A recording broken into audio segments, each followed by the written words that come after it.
Okay, awesome, everyone. I hope everyone can hear me. Okay, great. So welcome everyone to Medicine Buddha. Welcome to those who are new to the practice. Welcome.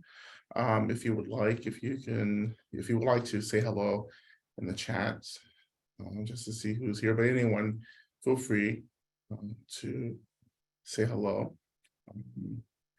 And yeah, welcome back. It's been lots has been happening since we were last together last week, including the shooting yesterday in California, and at the New Year's celebration yesterday. So we're holding that, and um, and many other things too. As we know, there are many things happening in the world, so many things that we don't even know about, but many things that we do know about, including the continued movement in Iran, as well, Peru, and so forth. So we're going to bring all of this into our practice today, as well. Before we begin, I'm just wondering if anyone has any questions about the mantra practice, or if you've started the mantra practice and if you would like to share your experience of the mantra practice, that would be wonderful. So just to give us a sense of how things are starting. So if you'd like to share anything, please do so. If you'd like to come and be unmuted and share that, I would love that. So you just raise your hand and Karen will unmute you. I think Sharon, I see Sharon. Sharon. Hello. I had a brief thought this morning. Doesn't matter which direction you move your beads, because I've been moving them away from me. And I just wondered that. Yeah, I think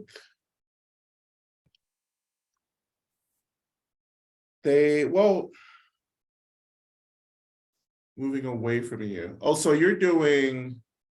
I'm rolling them across my hand So you're in going a forward direction. Yeah, so you're flicking away, not forward. That's fine. Yeah.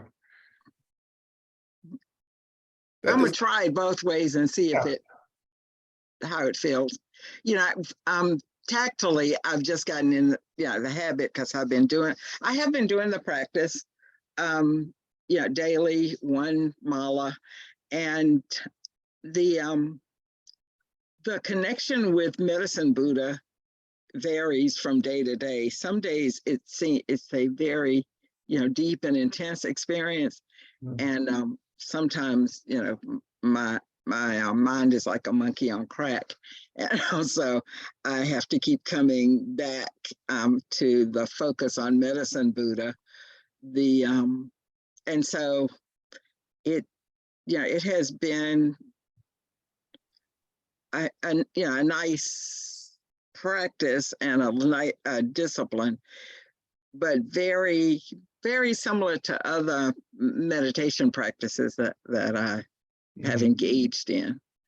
And so I am looking forward, as I kind of build up experience with this practice, if the kind of tactile anchor of the beads helps me to quiet and get into that meditation space more easily. I expect that to happen because I'll associate it with that activity in that state.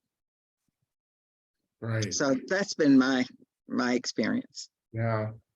Thank you for sharing that. And I would add just one thing to that. Even when like your mind tends to be or feel really unfocused, even that experience of being unfocused is an expression of the deity as well. Say more about that.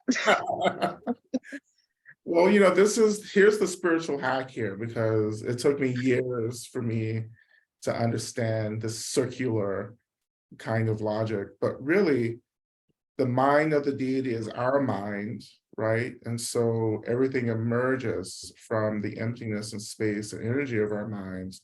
So even the movement of the mind is still an expression of emptiness itself, which is the deity's mind, which is our mind. You see how it keeps going in circles? It keeps coming back to emptiness. Like there's nothing happening outside of the arising of emptiness itself. Right? Okay, Yeah. mind blown. Yeah. Or, I always say the waves, right? So all the waves rising is just the ocean, right? It's just water, but they're just taking on a different form. All the waves return back to the ocean because it is the ocean.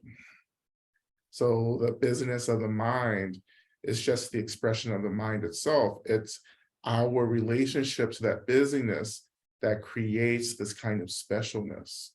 My mind is special. It's different right now because it's agitated, but like mind is mind. So like you can just notice it and say, oh, like, oh, I'm so distracted, or I'm tired, or whatever. You can use that language. But then the second thought is, and everything is just an expression of my mind. And if my mind is also the deity's mind, then this is also the expression of the deity, right? If I'm practicing medicine Buddha, this is just an expression of medicine Buddha's mind. I have resistance to medicine Buddha's mind being distracted and unfocused, but I'm going to sit with that. That's the problem. That's your, like if you always reside in the view of things, right? Like if you're just sitting, like going back to the beach, if you're just sitting on the beach watching the waves rising, like the waves, if you just keep thinking, oh, but this is just the ocean. Like these waves aren't different things, right? So I can sit and watch the ocean and never do I lose the realization that everything, the waves rising from the ocean, I never think, oh, this is different than the ocean. It's just a different expression of the ocean. Right? I think this is the training that we want to take into our daily lives, right? It's like we keep thinking that there's something extraordinary and new that arises outside of emptiness, but there isn't. Like everything, the nature of everything is emptiness, even the things that I don't like. Like everything is an expression. You have to, for the matrix to be disrupted, you have to see everything as the matrix to begin with. Or in this case, right? This is mind, everything is mind, this is an expression. This is an illusion. There's nothing that can possibly happen outside of the mind. And so if we train to develop agency, and agency in this case is like just the recognition, that actually nothing is really happening to begin with. Right? If we can rest in that, then there's an agency that awakens, right? Because my agency is really about how I can divest from reactivity. Yeah. Mhm. Okay. Mhm. So we have 5 people with their hands raised, and Andy has a question in the chat. Yale is next. And then Sean. Okay. Go ahead. Oh, thank you. Hello. So nice to finally get to speak to you directly. Oh my God, I'm freaking out. Amazing, I love it. Thank you.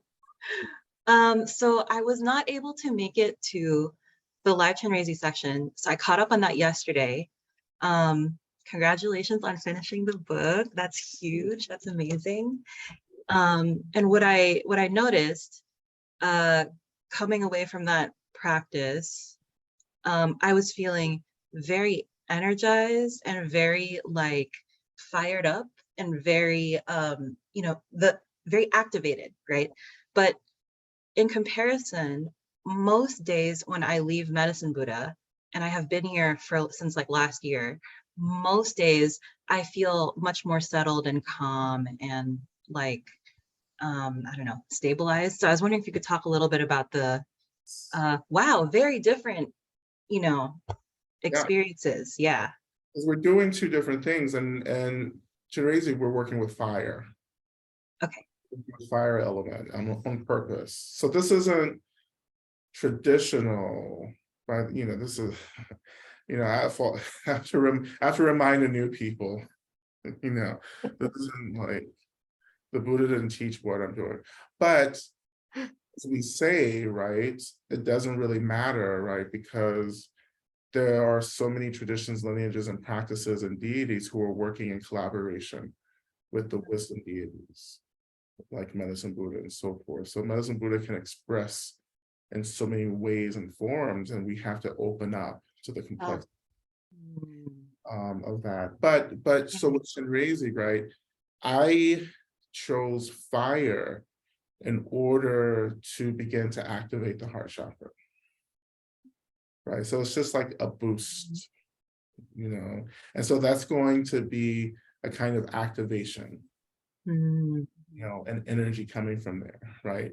And Medicine Buddha, in our practice, is not as aggressive as working directly. We do work with chakras, but not so directly as we do in Shinrezi. Yeah. I just thought that was really interesting. I mean, I enjoy them both. And happy to learn all different kinds of practices because I will have different needs on different days. So I thought that was just amazing. Yeah. So thank you. Yeah. And then of course you can pray you can ask for what you need from the practice, no matter what it is, as well. And some people do, and on the other hand, some people do find Medicine Buddha activating as well, in the same way you may find Shinrezi activating too. So these energies hit us differently because we're all, our energy bodies are all in different states and different expressions. Which is the beautiful part about this, because I just love how people meet practices differently and experience them differently, right? Okay, awesome, thank you. Sean is next. Okay. Hi, this is my first time doing mantra practice. And I have kind of a similar question. Like, it does feel really activating for me. Like, it feels like I'm moving energy. Like, it feels like an energy work practice. And I'm wondering, I feel guided to move my body to move the energy through. And I'm wondering if that's okay, or if I should try to keep still. No, you should move. If you feel compelled to move, please move and dance, anything. Because that's the movement is a part of the practice. Movement helps us become the deity, actually. So yeah, just whatever you feel compelled to do, just explore it and see what happens. Okay, great, thank you. Yeah, it's just so different from what I was used to from meditation. So yeah. And what just be curious, what meditation did you come from? What practice? I mostly just do mindfulness meditation, like Zen tradition. So it's very much just sitting, being aware of everything. But it's just a very different kind of thing with moving the energy around.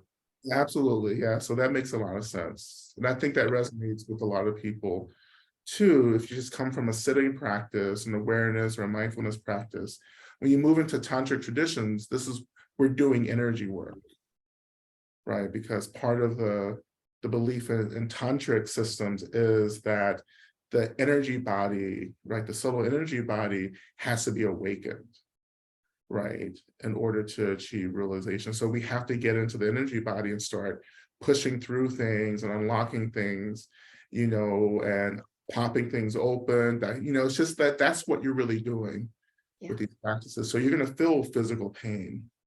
Or not necessarily pain, but physical sensations, right?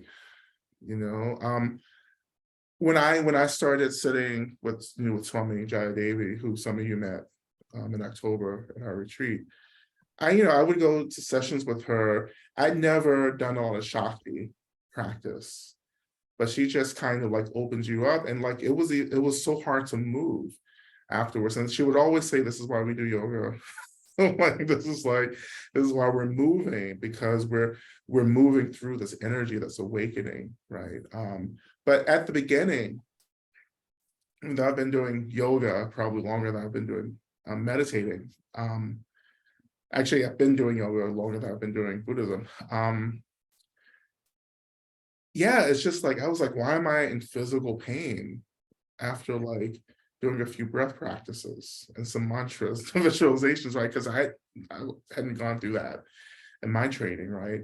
But it was a different kind of energy. Shakti is a different energy, right?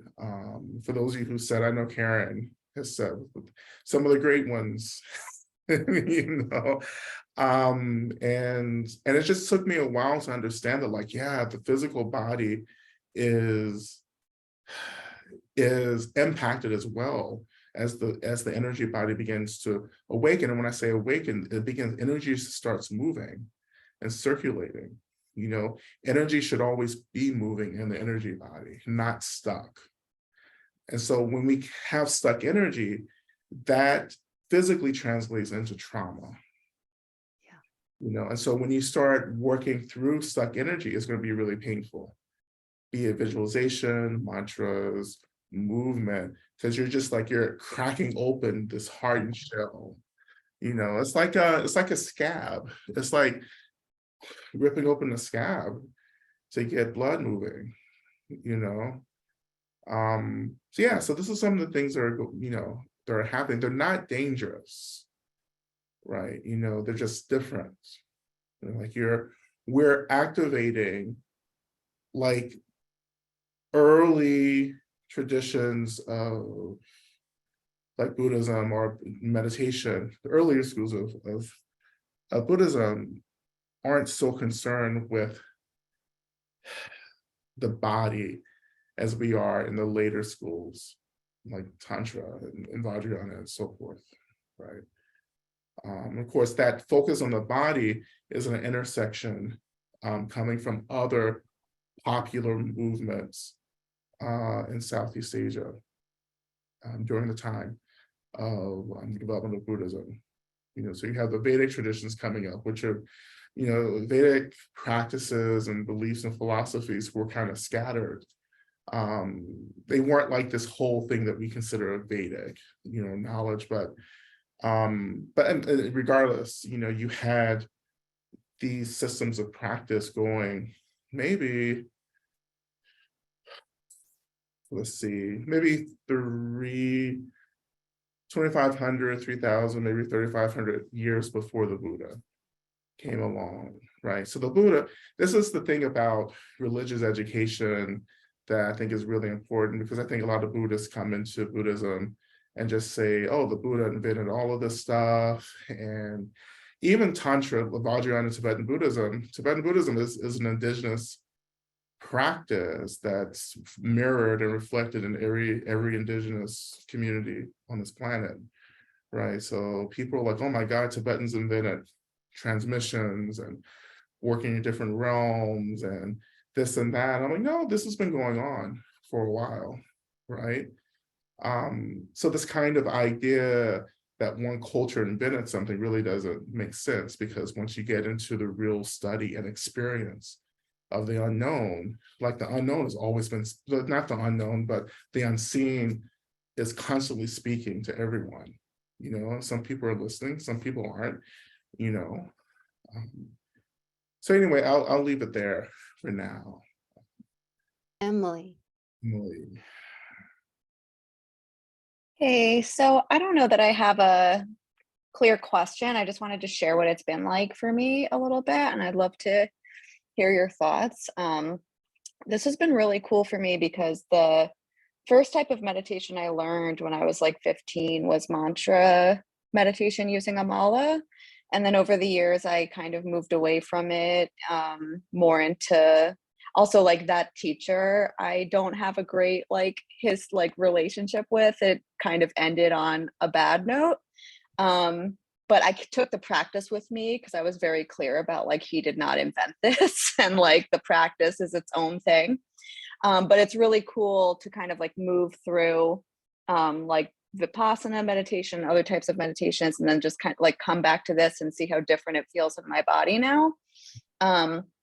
For me, it also feels very like activating energetically. Like I feel the mantra like very, very resonant in my like heart chakra area and definitely throughout my whole body. Like for me so far, it's been very pleasant, which I'm grateful for. And somebody a couple weeks ago shared that their voice changed when they were chanting, and I found myself experiencing that too. That my voice was getting like deeper and more like multi-tonal, which was pretty cool. And yeah, and as I eased into the practice, I definitely found my mind wandering more. Like later in the week, of like I kind of got the hang of the mantra, but you saying last week, like reminding us that like coming back is the practice. It was like I was able to like not beat up on myself about it. So yeah, it's been like really powerful and very like activating. Yeah. Yeah, absolutely. Thank you for that sharing. Yes, yeah, activation. I think sometimes we can get a little uneasy with those experiences of activation because they can feel very much like trauma responses, actually, and this is very, trauma awakening, tantric practice. I mean, there's so much there, right? Because in tantra, you are using the energy of trauma to get free, right? So there's a kind of courage that we're working with, or we have to actually awaken for us to move into that really volatile energy,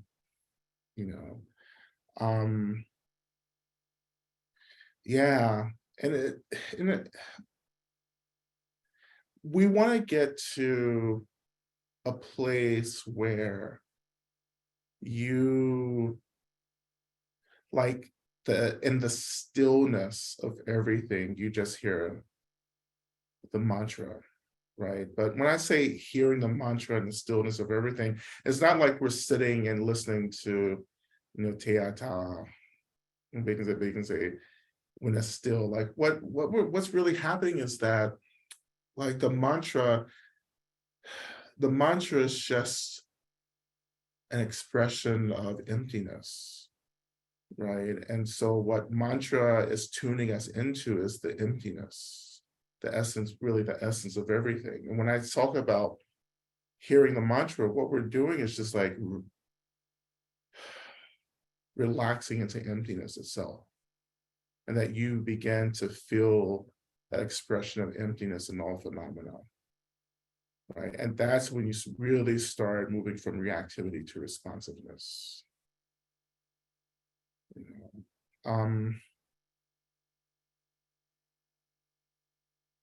Like to hear in that stillness how every awakened being is speaking to you, because every awakened being emanates from the same emptiness, just as we are emanating from the same emptiness. And the mantra can take us into that really still, fluid, open, spacious place, right? So that's that, that will come eventually. This is, you have to work through the awakenings, of the bodies, all the bodies, the physical, mental, spiritual, energy bodies, as well. Okay, we'll keep going. Is there a question in the chat? We have no, Andy is also got her hand raised. So we got 3 more questions. Should we keep going? Yeah. Jessica. Hi, Lama Rod. Hi. Hi. I was hoping I could get your thoughts on something that's more like love and rage related, but it's okay. Is it okay if it's not like maybe directly practice related? Go ahead, yeah. Okay. So I have had something like really emotionally intense happen today where I had an interview and I got a job today, dream job, which is really good news, right? But then I had a call with someone who told me that I should hide the fact that I'm Buddhist uh, when I go to work because it's a religion and no one wants you to talk about who you are as far as like religious leanings. Right. And it just like triggered me, and I've been triggered all day ever since, doing like tar practice, just like reaching out for the yidam. And usually when I come to this practice, I'm like in a very mellow state, and I'm just like all, but it's like both my light was put out as well as ignited intensely.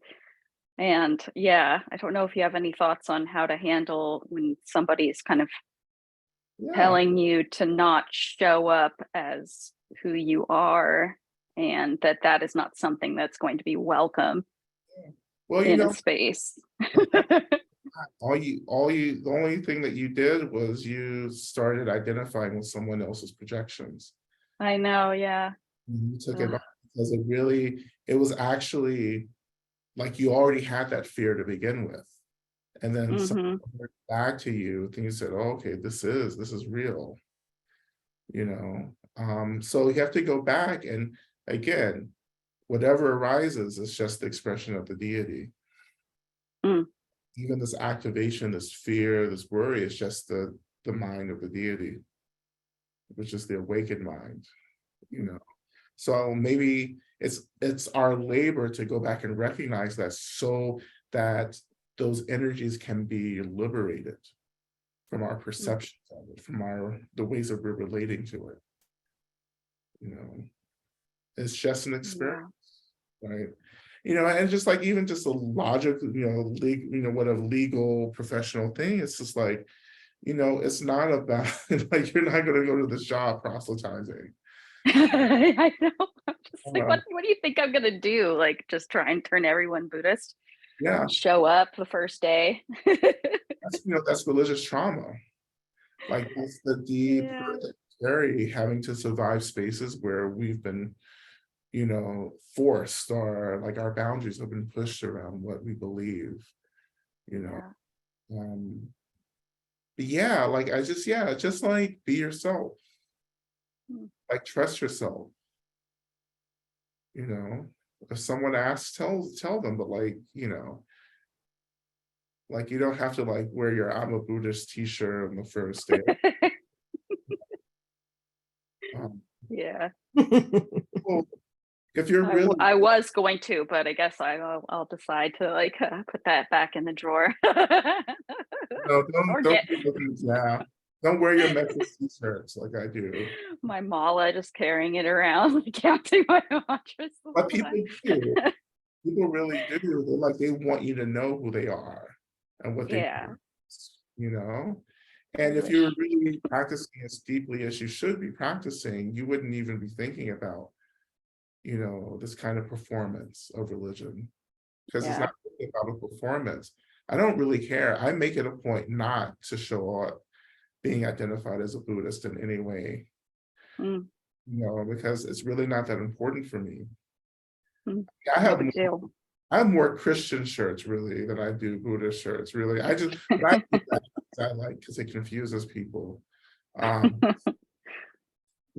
but yeah, just like this is for everyone. We hold our practice, like you just hold it. You care, you take care of it. It's just there, right? It's not about people. It's not about making sure people know who I am, right? It's about me making sure I know who I am in the moment, Mhm. right? Thank you. I'm having a hard day, but in this helped to hear, and I really appreciate it a So lot. I hope it works out, but just be Hey, yourself. I got the job, man. Same day of the interview, so woo! That's nice, at least. Yeah, celebrate Yeah, that. Yeah, just celebrate I that. know. Don't worry about everything else. Just celebrate that. Thank you. And And then, of course, the other practice right now is like you have this job and you just dedicate like, the merit or the experience of having this job. Right now, as we were in a recession, we're in this, Yeah, yeah. a lot of people are losing work now. Mm, Everyone true. except the devil, because the devil always finds work. But like, it was like, I've been thinking days, there's something, a teaching or something that needs to come out of this. How the devil always finds work. Yeah, so I know we're all in this period where we are acutely aware of the resources people have and don't have, and we may have enough resources for our needs and everything, and we don't have to feel so guilty about it, but the practice is just opening and saying, may everyone enjoy, right, the benefit of this resource that I have, right, and may some path reveal itself to me that I can share this resource with others who need it. It doesn't have to be like wealth and privilege and everything. I know it's quite, I'm not going to get into it, I have books about this, but like, one of the ways we deal with being over-resourced is to pray to offer those resources, So anyway, so we'll continue. I know we have 2 more. We have 2 more. Yeah, we're going to do practice after these 2 more questions, then we're going to do practice. So Andy, and then Remy and Jasper. Hey, Lama Rod, it's so good to see you. I listened to the first 2 episodes of Spirit Underground, and I found them really, really lovely.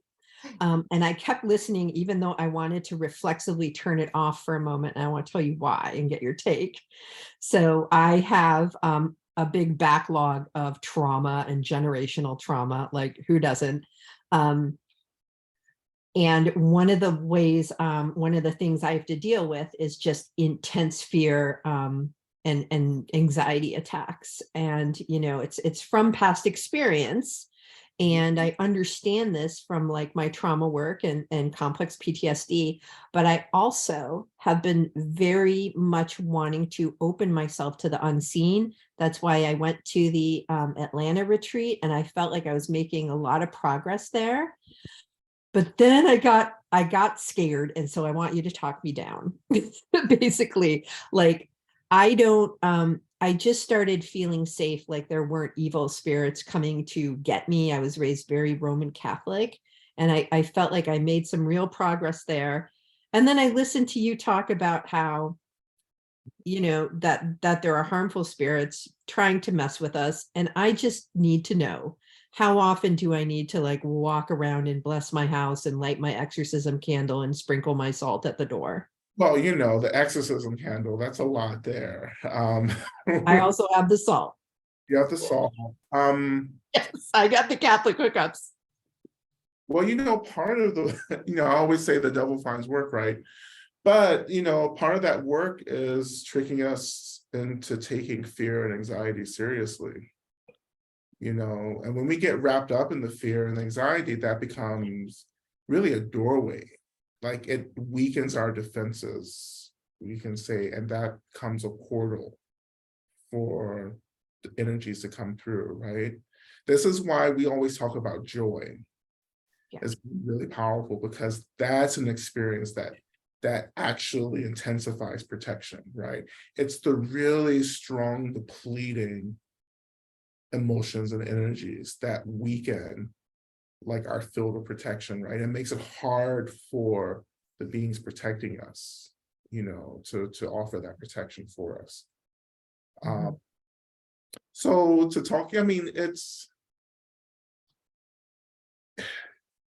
if you didn't have the protection that you needed, you wouldn't be here, right? You wouldn't be alive. You wouldn't. So I can kind of set it and forget it to a certain extent, and just make it a regular part of my practice and not respond to the fear and anxiety, because I think where I get stuck is I'm like, I feel fearful, there must be a reason, and I must need more protection. But I think it's a slippery slope. It is. And in those moments, you want to actually just tune into your guides, and just like send that kind of message of help to them so they can, strengthen and, help more. And you offer prayers, right, to other deities and so forth. And those become ways in which we're like, um, supportive, in a way. Yeah. Thank you. Remy and Jasper, you should be able to unmute yourself. Yes. Hi. Hey. Hi, Remy. Nice to see you again.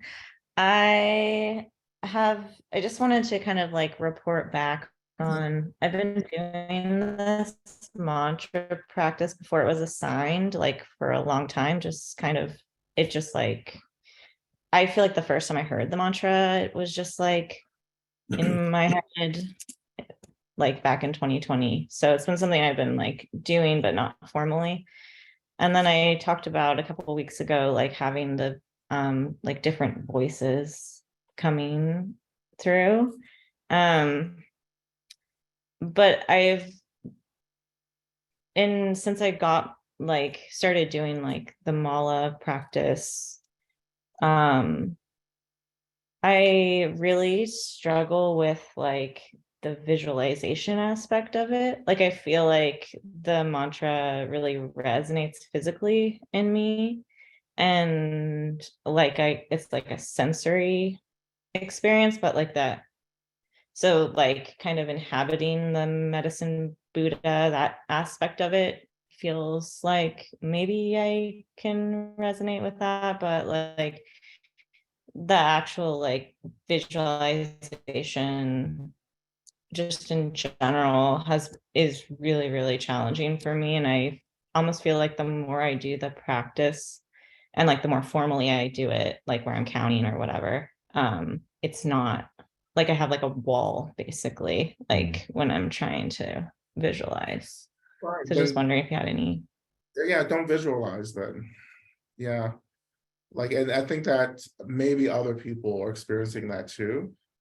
One of the really interesting things, in my training was this optional kind of visualization teaching, because even in the tradition, it was recognized that not everyone has the capacity, right, to do all the stuff that we're being asked to do in practice.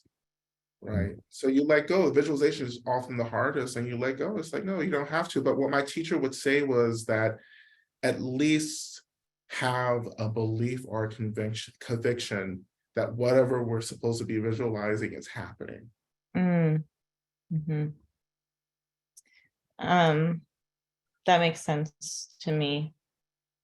I definitely have a lot of other, like I have a lot of physical sensations, like my chest and my throat a lot. And then the other thing is that when like Jasper and I did the practice together, like we chanted together, and when we did that, like I felt like, oh, like I guess it's just practicing with another person, just like a much more intensification of like the impact of the mantra on my body. And feeling like yeah, just like physical pain, but nothing that I was like that I wasn't scared of it really. It's just like kind of accepting like, oh yeah, this really just hurts. But it kind of feels like the right type of hurt sort of thing. Like it's hurt, it's maybe aching, it's a pain, right? So that's energy body work. So like imagine just like this is like this is the energy body, this hand is the energy body, and then this hand is the physical body. So this is one way we can represent the relationship between the physical and the energy bodies. So when the energy body starts getting activated, it's pushing up to the physical body, and the physical body is going to feel that as pain. Well, one of the ways, right? But also we begin to feel it as pleasure as well. So again, everyone's different. So all you're doing, all is happening And that sense is that the physical body is getting conditioned and acclimated to the awakened energy body, in which for most of us, our energy bodies are pretty dormant. I mean, that's Sambhogakaya energy. So both Sambhogakaya, one of the three aspects of phenomena, but Sambhogakaya means energy body, the energy, right? And so when the energy starts to really awaken, like Spring calls it the light body, and I do too sometimes, but I often just say energy body. So when the energy body awakens, right, the physical body is like coming along for that awakening. So we change physically. Like those of you, you may not have noticed, but I've changed physically over the past 2 years, because that's what I've been doing, is energy body work exclusively.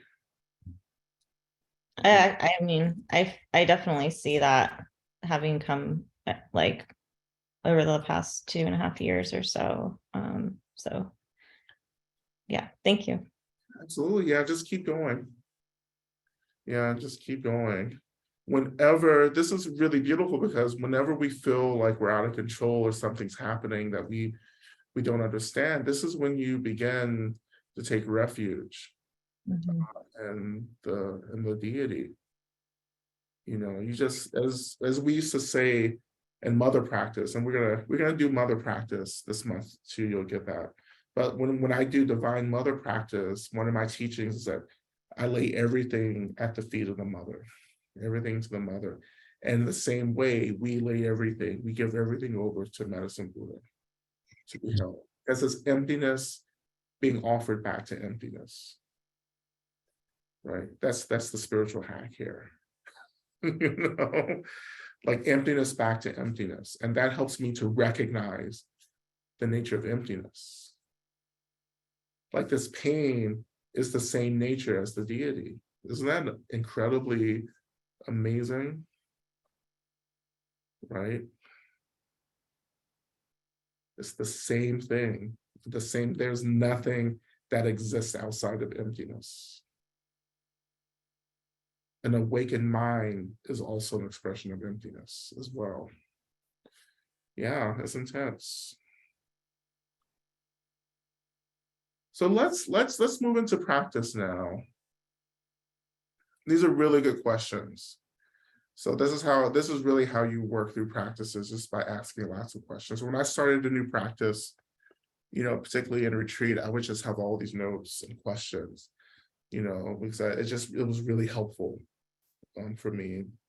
But when you get into tantric practice like this, everything just kind of gets thrown out the door. And this is why a teacher is so important in this tradition.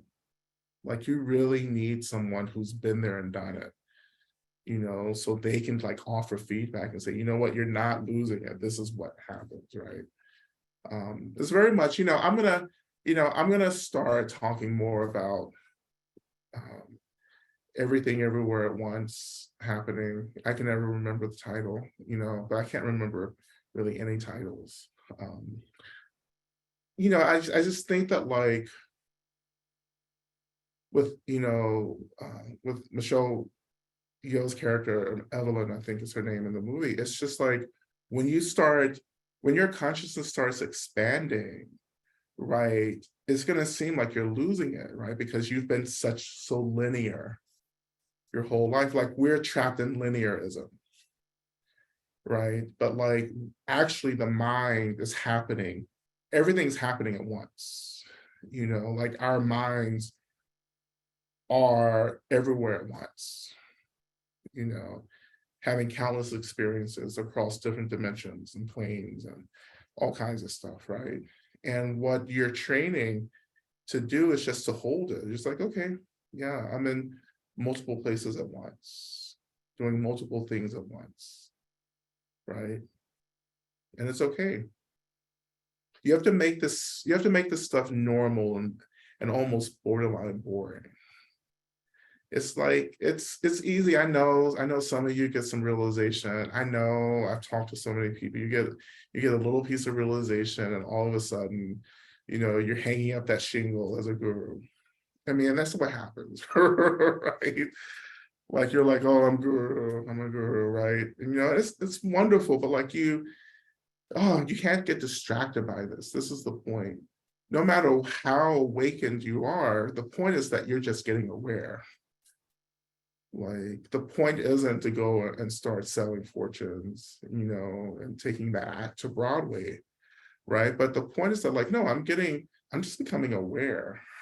Like, I just know more. And if I know more, I'm less violent. Like, I'm less hateful, I'm less isolated, I'm more loving. Like, love, compassion, joy, gratitude are expressions of the space that we're finally beginning to identify with. That's the point, And just, yeah, it's normal, right? And sometimes, like, the normalcy also means that it will be quite lonely, and that's okay too. I know some powerful healers, right? Who just wander through the world as ordinary people. They go to the grocery store, they do what they do, and people just, they don't even see that there's this person standing beside them at the grocery store who can actually heal them from some real intense shit, if they could just believe that,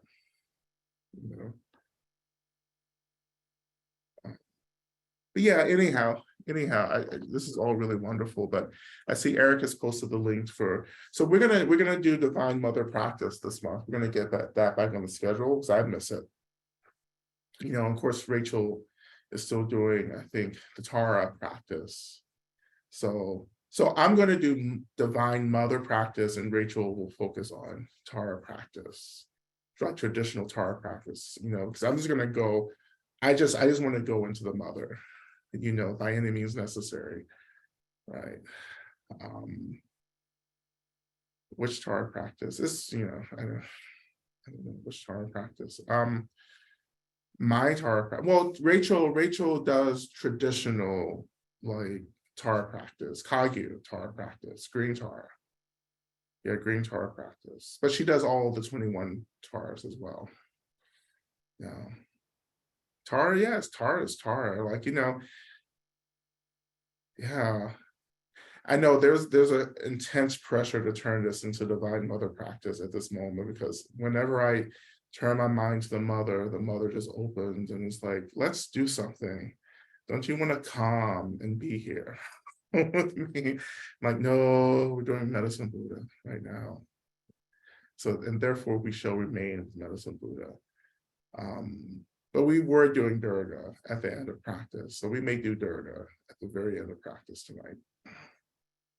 So let's start.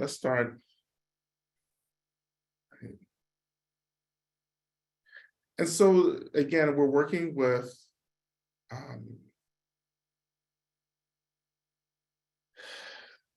absorbing energy, right? Taking energy.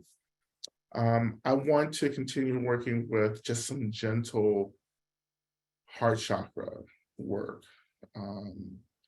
and some really gentle light energy awakening, and just see how this can take care of us, right? Because we're still in winter, right? So we're still gathering energetic resources to get to the spring, to the awakening, okay? So as always, allowing yourself to come into a position that feels appropriate for you.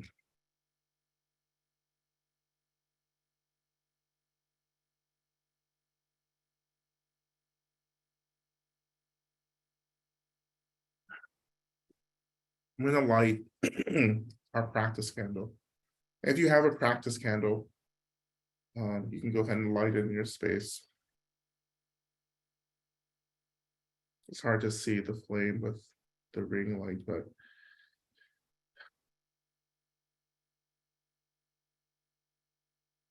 So, even going back to Andy's question here, so light becomes this really powerful force that we can evoke, right? And so sometimes when I light candles, when I'm doing like particular candle prayers and pujas and magic, right?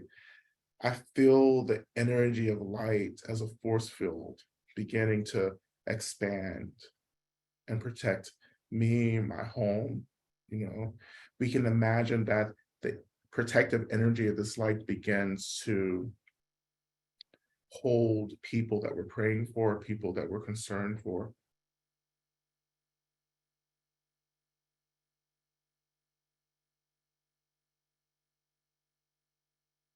So when we talk about walking in the light, or being the light, and all the cliches that we use with light, is more than just this performativity around light. But what we do in this practice is imagine that this light, this flame is radiating, from our bodies, really radiating from our energy bodies itself.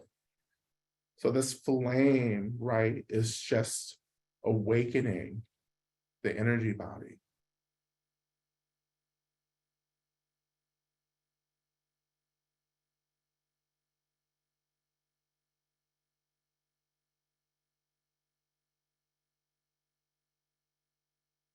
And initially,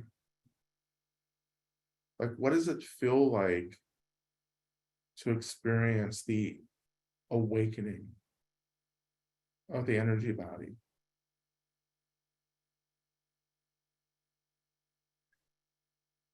And so maybe I can help with this as well.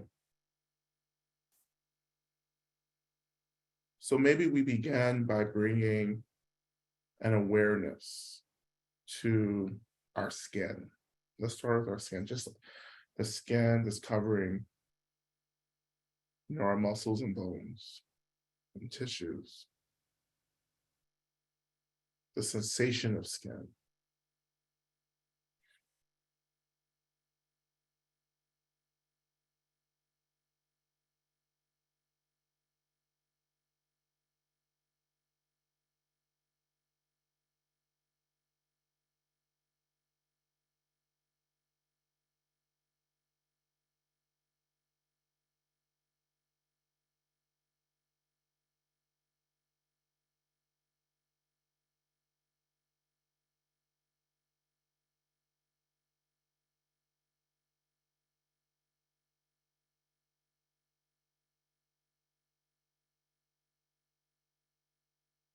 And so moving from just being aware of your skin, but experiencing your skin, the sensations of your skin. What does skin feel like? And letting go of the conceptual mind with the language and the thoughts and the naming for now, but just sinking into what is this experience of skin?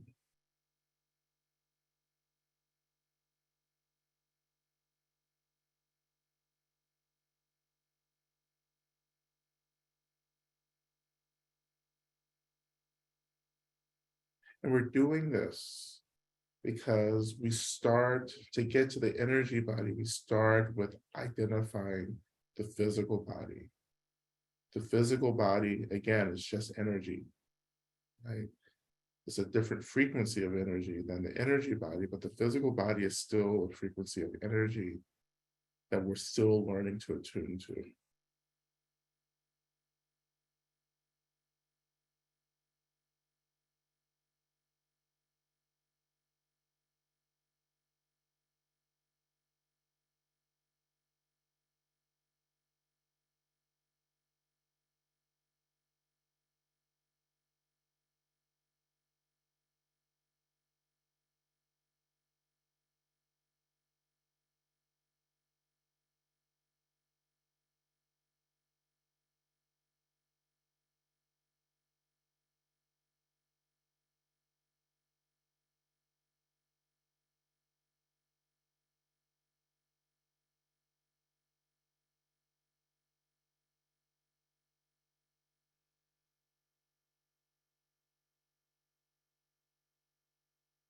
Now, letting that awareness sink a little deeper under the skin to begin to become aware of our muscles, our bones, tissue, organs. And again, what is the experience of this part of our bodies?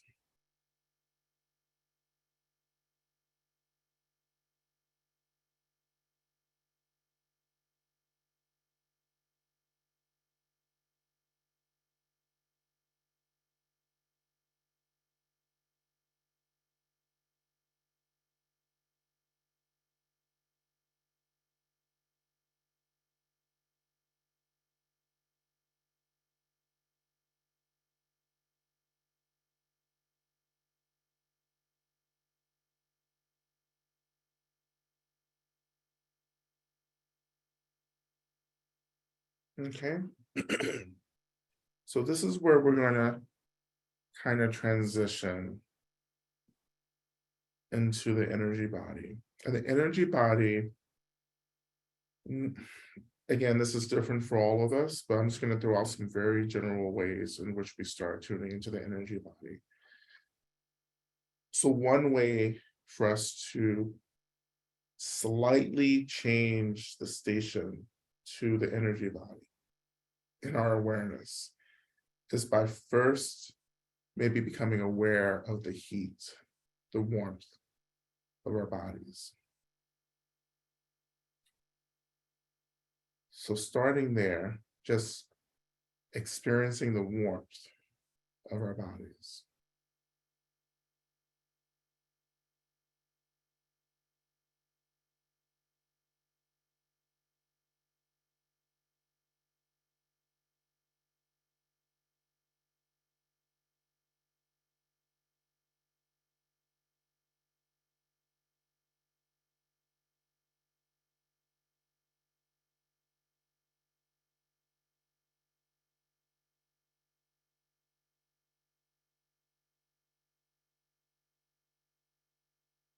So as some of you are doing this, you're actually, I know some of you are getting warm, you're getting hot.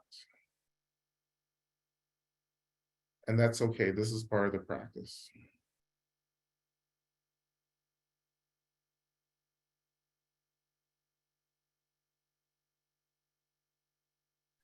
Another way to get into this is by, again, noticing the physical body and the sensations of the physical body. And then we begin to tell ourselves how these sensations are just expressions of energy and emptiness. That these sensations, the physicality of who I am, is just this very lucid, transparent expression of energy.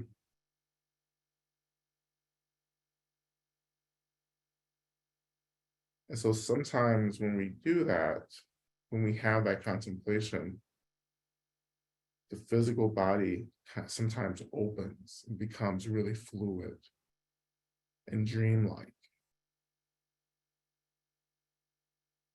And that becomes a doorway into the energy body. This fluidity, the translucent quality, the warmth that we're connecting to, these are expressions of the energy body, of the light body.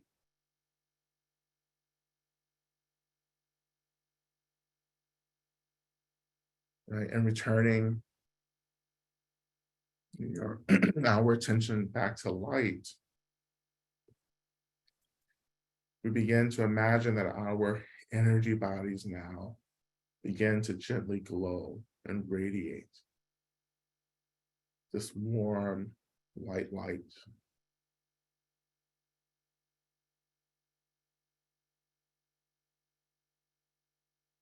And this is the point particularly in my practice, where I let go of trying to visualize or sense anything, and I just let my mind just be, right? So I say, oh, my energy body, my light body, it's awakening. I feel this awakening light. And I just kind of let go of thinking about it and just experience the light, the radiance of my energy body.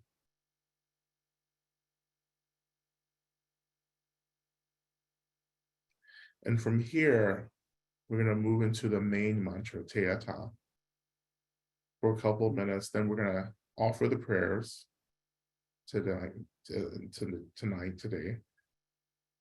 Go back into the mantra and probably end with a little Durga.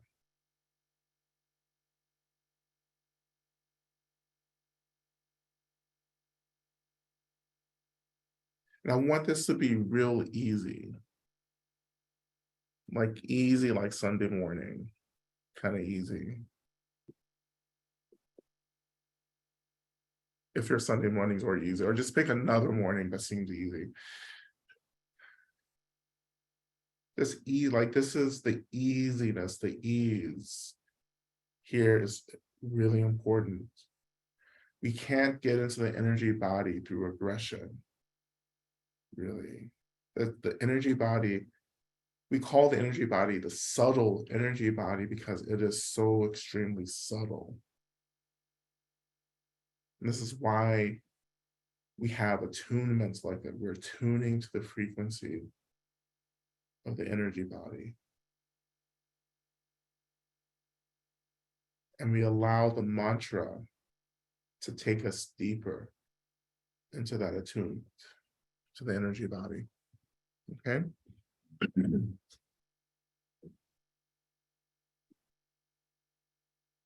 So, and you can chant the mantra, you can listen to the mantra. But if you're new, just listen to the mantra for now. And just feel the mantra actually expressing itself from your energy body.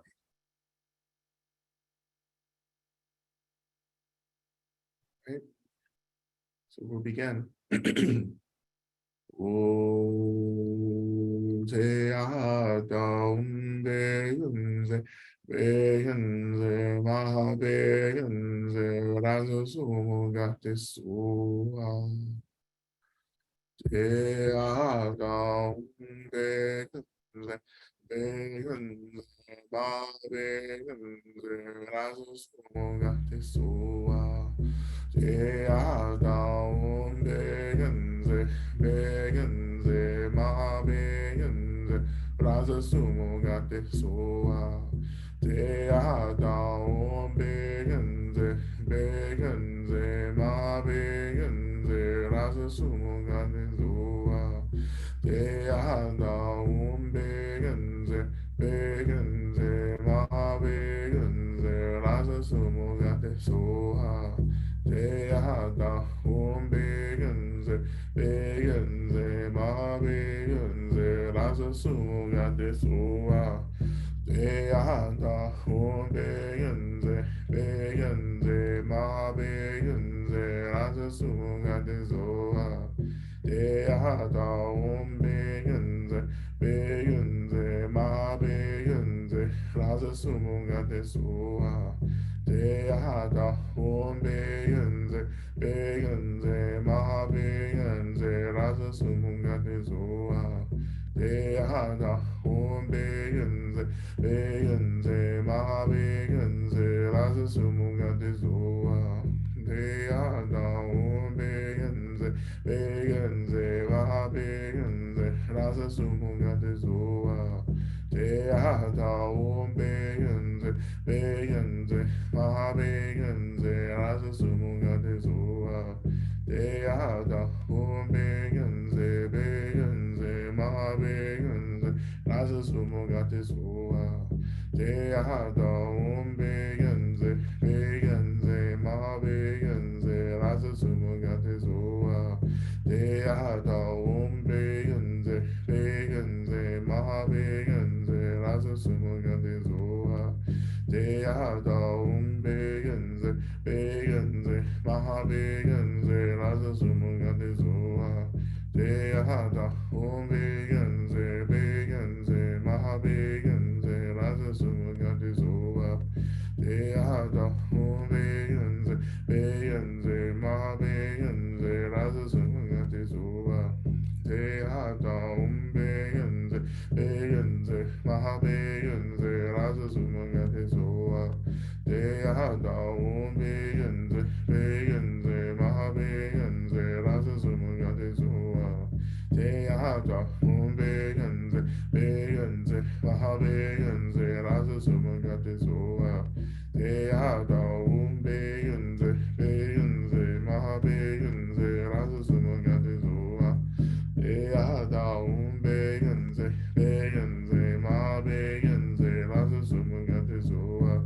Deyada Om Begenze, Begenze, Maha Begenze, Raza Sumagade Zoa. Deyada Om Begenze, Begenze, Maha Begenze, Raza Sumagade Zoa. Deyada Om Begenze, Begenze, Maha Begenze, Raza Sumagade Zoa. Deyada Om Begenze, Begenze, Maha Begenze, Raza Sumagade Zoa. Deyada Om Begenze, Begenze, Maha Begenze, Raza Sumagade Zoa. Deyada Om Begenze, Begenze, Maha Begenze, Raza Sumagade Zoa. Deyada Om Begenze, Begenze, Maha Begenze, Raza Sumagade Zoa. Deyada Om Begenze, Begenze, Maha Begenze, Raza Sumagade Zoa.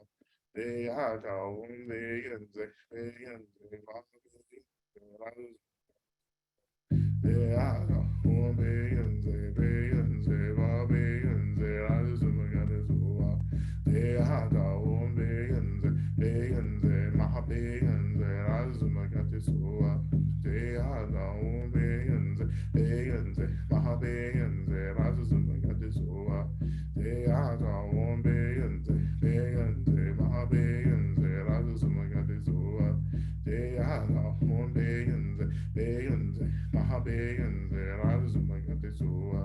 Deyada Om Begenze, Begenze, Maha Begenze, Raza Sumagade Zoa.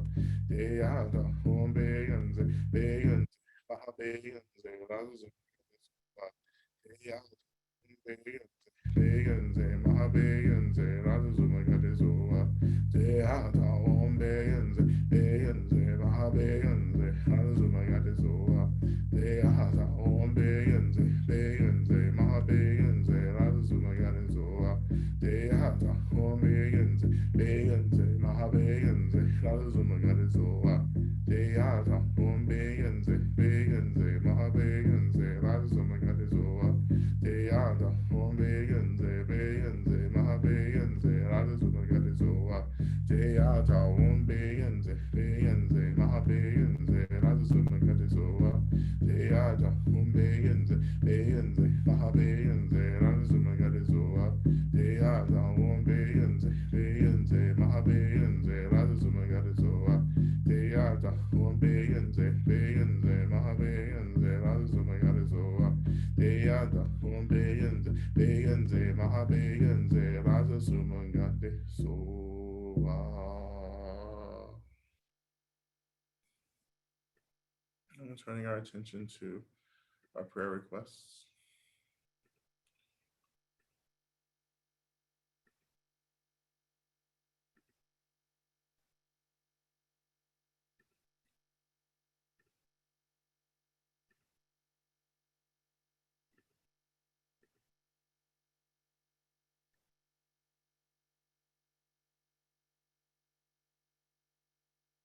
And as usual, we call into the space all the Buddhas, Bodhisattvas, Yadam, Dharma protectors, all the energies of the land and all the elements, the guardians, protectors of the land, our benevolent ancestors, all spirits and the beings of light, and all beings who are here to support us. We offer these prayers to you, and we ask you to also work on our behalf to bring about the fruition of these prayers, as well as our deep intention and love, shifting energy and karma to also bring about the fruition of prayers for all those we're praying for.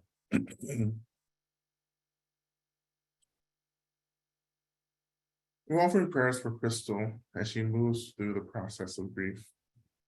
Offering prayers for Bev, who is suffering from long-term consequences of addiction. We're offering prayers for an easeful midterm. Offering prayers for my single mother, friends who have left abusive situations, and that they may have the healing that they need, and the support and the kindness to be able to raise their precious children with all the love and wisdom they deeply long for. We're offering prayers for their children that they may find healing, love, peace for all their wounds.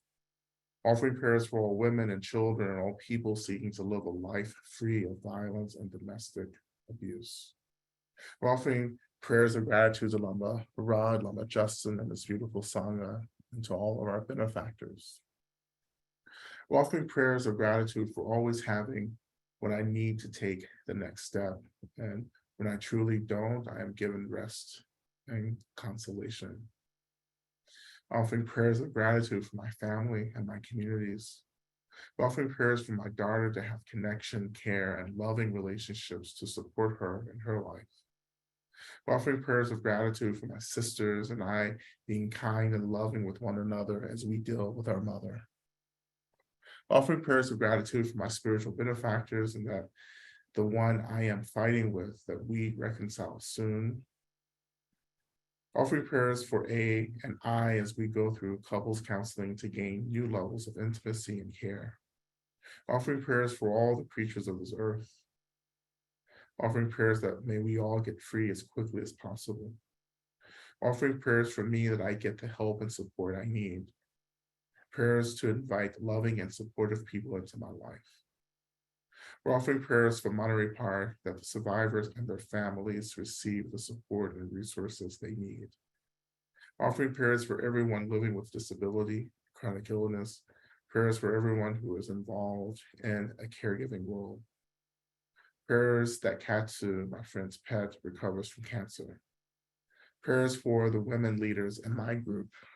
Offering prayers that my students can learn to be nicer to themselves and others. Prayers that my parents can become less judgmental and feel more ease. Prayers that my uncle David continues to heal from major heart surgery and sepsis. Offering prayers for Jenny as she prepares to transition from this realm, and Ruth, who is struggling with this. Prayers for Anne and Jerry as they prepare for memory care. Offering prayers for my friend Beth, her ill father, her mother struggling with memory loss, and her cat, Hoku, who was just passed into the bardo last night. Offering prayers for Joyce, looking at possible scary pulmonary diagnosis. Offering prayers that I continue to trust myself, stay present, and practice authenticity. Prayers for Mom, may she experience ease, love, and compassion. May all those responsible for her care feel the same. For Shia Eisenberg, that the procedure he has on Thursday will elevate the severe chronic pain he's been experiencing for years. For Kathy and Ed, as Ed deals with prostate cancer, also for Thamprana with cancer. For those in Monterey Park, my mom, all on the path, those not on the path, those in the bardo, those nearing the end of the material form, myself doing these changes. For Tamara Booker, looking at a 3 months recovery from abdominal surgery. For Mary and Sam, dealing with long-term illness, also for Chala B. My daughter, Hollister, and her family as their kids on the autism spectrum, and for their kids on the autism spectrum. And for son, Jamie, may they all remain healthy and safe. For Mads, currently in a coma, to heal and return to wellness as soon as possible. For Torgrita, for Tortuguita, and for all of us who are struggling with the violence of global capitalism, and may we remember other loving ways of relating to ourselves and to all beings. For myself, still dealing with anxiety around recent health challenges.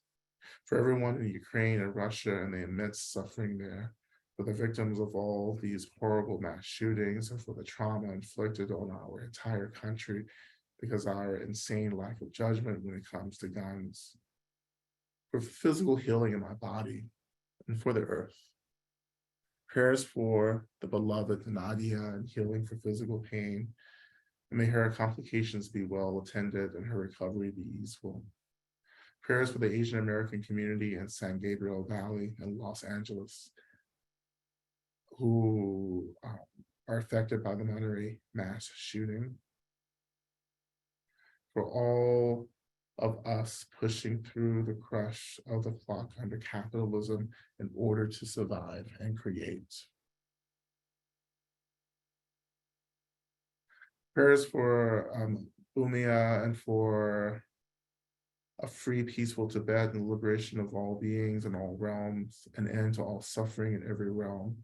Prayers for Lama Rod and all making Bumi Spasha possible. Prayers for Jessica and her family, for Nina and Rishi's good health and well-being. For me as I work to achieve balance in my days filled with potentially overwhelming responsibilities. Prayers for my protection and good health as well because of haters. Prayers for B, that the legal case is resolved compassionately for everyone involved. Prayers for me for courage and warmth, for courage and strength. Prayers for Elle and their family who are grieving their father, James, who passed recently. May his spirit be uplifted. Prayers for Rachel and her mom, Marcia, who is suffering from Alzheimer's. Prayers for Sal, who is struggling with mental health and financial challenges and seeking asylum. Offering prayers for Brother Patrick, who is fighting cancer and needs unseen support. Prayers for me and my partner as we implant an embryo this Thursday. May what needs to happen, happen. May we be able to accept whatever arises. Prayers for my sister's elderly cat, my dear friend, Miss Ella, who will be euthanized and laid to final rest on Thursday. God bless Bumi Sparsha, and may all of our dear spiritual friends and their loved ones be protected at all times, in all places, at all times. And I continue to make offerings for my sister, for Desiree, as she is nearing the date of her delivery of her and her husband's first child. That all obstacles are removed. I continue to pray for Mike and for Evan, for Stacy, for the removal of all obstacles for their project. I continue to pray for all beings in this world system, that all systems of violence continue to be abolished, that we remember our innate love and compassion, that we remember that we are continuously held by the deities and that we are expressions of the divine emptiness space energies, that we may return back to our most fundamental nature, which is the complete experience of liberation beyond all dualities of suffering and comfort, that we become who we are, awakened beings.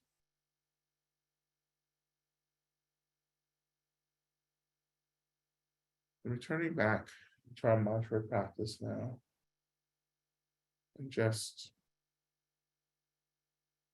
for a couple of moments, just continuing to allow just this gentle pulsating of the energy body to happen. And then we will just briefly go into the mantra of Mother Durga, Durga Ma, as well. Okay, so returning back and just again asking all of our sources of refuge and care to act on our behalf to bring about the fruition of all these prayers. and feeling the energy of these prayers being released from the space out into the world.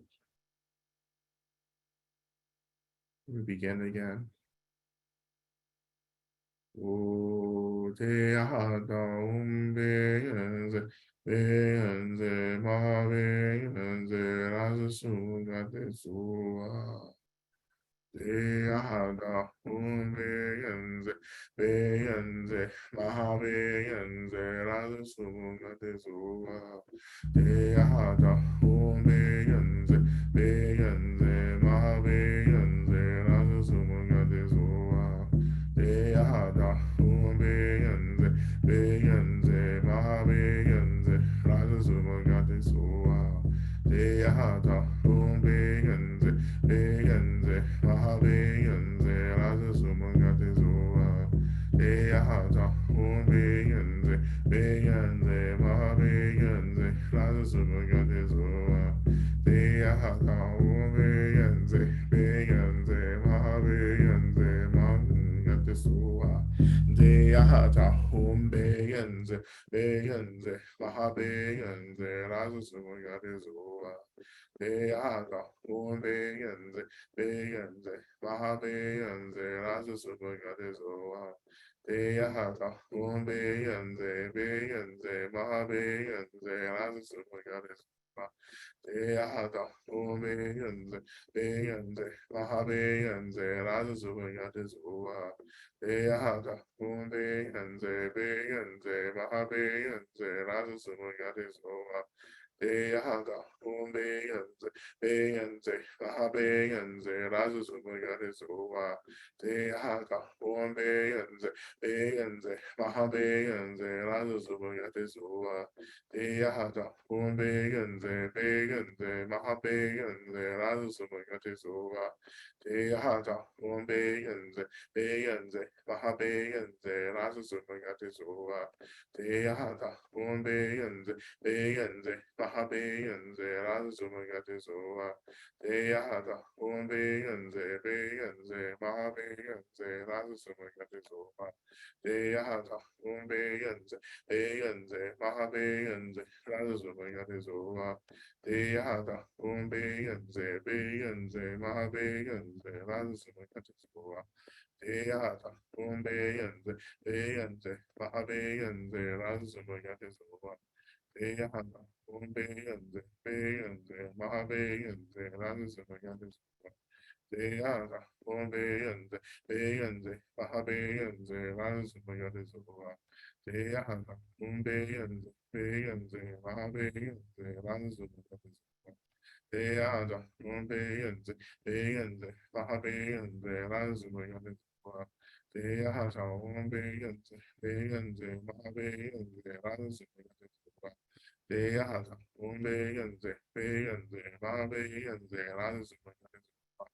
Deyada beyenze, beyenze, maha beyenze, raza sumagati sua. Deyada beyenze, beyenze, maha beyenze, raza sumagati sua. Deyada beyenze, beyenze, maha beyenze, raza sumagati sua. Deyada beyenze, beyenze, maha beyenze, raza sumagati sua. Deyada beyenze, beyenze, maha beyenze, raza sumagati sua.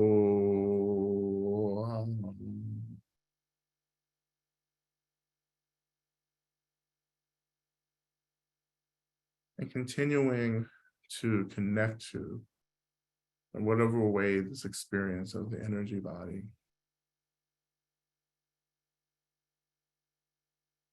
We turn our attention to